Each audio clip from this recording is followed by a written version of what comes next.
الحمد لله رب العالمين والصلاة والسلام على أشرف الأنبياء والمرسلين نبينا محمد صلى الله عليه وعلى آله وأصحابه أجمعين أما بعد আমার সম্মানিত দ্বীনি ভাইয়েরা আসসালামু আলাইকুম ওয়া রাহমাতুল্লাহি ওয়া বারাকাতুহু।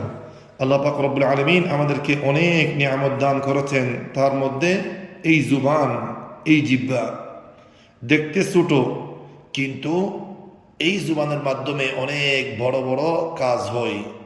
এই জুবান এবং জিহ্বা দিয়ে আমরা নিজের মনের কথা কি করতে পারি? প্রকাশ করতে পারি। এটা দিয়ে আমরা আল্লাহর সন্তুষ্টি লাভ করতে পারি, আল্লাহকে রাজি করতে পারি, কোরআন মাজিদ তিলাওয়াত করতে পারি, আল্লাহর জিকির করতে পারি, মানুষকে আল্লাহর দিকে, ভালো কাজের দিকে আমরা দাওয়াত দিতে পারি। কিন্তু একই সময় এই জিহ্বার দ্বারা অনেক গুনাহ হইতেছে, এটার ভুল ত্রুটি অনেক বেশি, যার কারণে মানুষের উপরে জাহান্নাম অনিবার্য হয়ে যায়। নাউযু বিল্লাহি মিন যালিক। কারণ এই জিহ্বার কারণেই বেশিরভাগ মানুষ জাহান্নামে যাবে। রাসূলুল্লাহ সাল্লাল্লাহু আলাইহি ওয়াসাল্লাম থেকে এক সাহাবী জিজ্ঞেস করেন, ইয়া রাসূলুল্লাহ, মানুষ কি ওয়াহাল ইউকাব্বুন নাস ফিন নারি আলা উজুহিহিম ইল্লা হাসাইদু আলসিনাতিহিম। এক সাহাবী জিজ্ঞেস করলেন, ইয়া রাসূলুল্লাহ, মানুষ কি মুখের কারণে, জুবানের কারণে কি জাহান্নামে যাবে? তো রাসূলুল্লাহ সাল্লাল্লাহু আলাইহি ওয়াসাল্লাম বলেছেন, জি, বেশিরভাগ মানুষই কি জাহান্নামে যাবে এই মুখের কারণেই।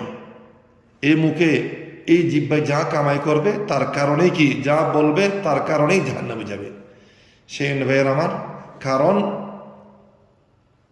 আমাদের এই জিহ্বাকে কি করতে হবে? হেফাজত করতে হবে। এই জিহ্বাকে কি করতে হবে? হেফাজত করতে হবে। আল্লাহর নবী সাল্লাল্লাহু আলাইহি ওয়াসাল্লাম বলেন, মান কানা ইউমিনু বিল্লাহি ওয়াল ইয়াউমিল আখির ফালইয়াকুল খায়রান আও লিয়াসমুত।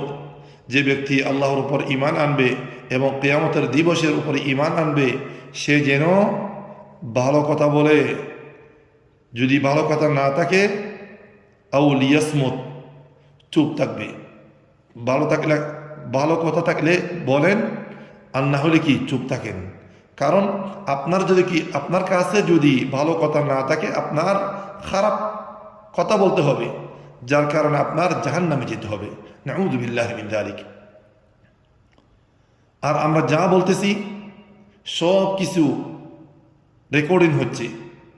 আমাদেরকে আল্লাহ পাক রব্বুল আলামিন আদেশ দিয়েছেন, ওয়াকুলু লিন-নাসি হুসনা, তোমরা মানুষকে ভালো কথা বলো, মানুষকে ভালো কথা বলো। এই মানে কি, জিহ্বার বড় বড় বিপদগুলি মধ্যে এক নম্বরে আছে গীবত। আমার ভাই সম্পর্কে এমন কিছু কথা বলা যা তার মধ্যে নাই, সেই অনুপস্থিত অবস্থায়। আমার এক ভাই নাই, তার বদনাম করা, তার এমন কিছু কথাবার্তা বলা, সে শুনলে তার কি লাগবে না? ভালো লাগবে না। রাসূলুল্লাহ সাল্লাল্লাহু আলাইহি ওয়াসাল্লামের হাদিসের মধ্যে আসছে, যিকরুকা আখাকা বিমা ইয়াকরাহ। এক সাহাবী জিজ্ঞেস করলেন, ইয়া রাসূলুল্লাহ, আমি যা বলতেছি যদি তার কাছে ওইটা থাকে? তো রাসূলুল্লাহ সাল্লাল্লাহু আলাইহি ওয়াসাল্লাম বলছে কি, যদিও ওই কাজটা, ওই মানে কি ত্রুটিটা তার কাছে আছে, ওইটা কি হবে? গীবত হবে। এই গীবত মানুষের আমলকে ধ্বংস করে দেয় এবং সওয়াবকে কি করে দেয়? নষ্ট করে দেয়, খেয়ে ফেলে। যেভাবে আগুন লাকড়িকে কি খেয়ে ফেলে। আল্লাহ পাক রব্বুল আলামিন এই গীবত থেকে আমাদেরকে কি করেছেন? নিষেধ করেছেন। ওয়ালা ইয়াগতাব বা'দুকুম বা'দা। 2 নম্বর, চুগলখড়ি করা, একজনের কথা আর জনকে কি বলা। এটার মাধ্যমে ফিতনা সৃষ্টি হয়ে যায়, ফাসাদ সৃষ্টি হয়ে যায়। রাসূলুল্লাহ সাল্লাল্লাহু আলাইহি ওয়াসাল্লাম বলেছেন, লা ইয়াদখুলুল জান্নাতা নামামুন, চুগলখোর জান্নাতে প্রবেশ করবে না। 3 নম্বর, মিথ্যা কথা বলা। 3 নম্বর, মিথ্যা কথা বলা। এটা হচ্ছে কি একটা বড় ধরনের একটা মানে কি কবিরা গুনাহ। সত্য কথা মানুষকে ভালোর দিকে নিয়ে যায়, কল্যাণের দিকে নিয়ে যায়, যে কল্যাণ মানুষকে জান্নাতের দিকে নিয়ে যায়। এবং মিথ্যা মানুষকে অশ্লীলতার কাছে, খারাপের দিকে নিয়ে যায়।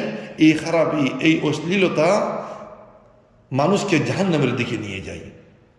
সেজন্য এই তিনটা বড় বড় কি জুবানের অপরাধ, ভুল ত্রুটি উল্লেখ করেছি, এগুলির থেকে আমরা কি দূরে থাকব। এগুলির মাধ্যমে আমাদের দিন, দুনিয়া, আখিরাত সবগুলি নষ্ট হয়ে যায়।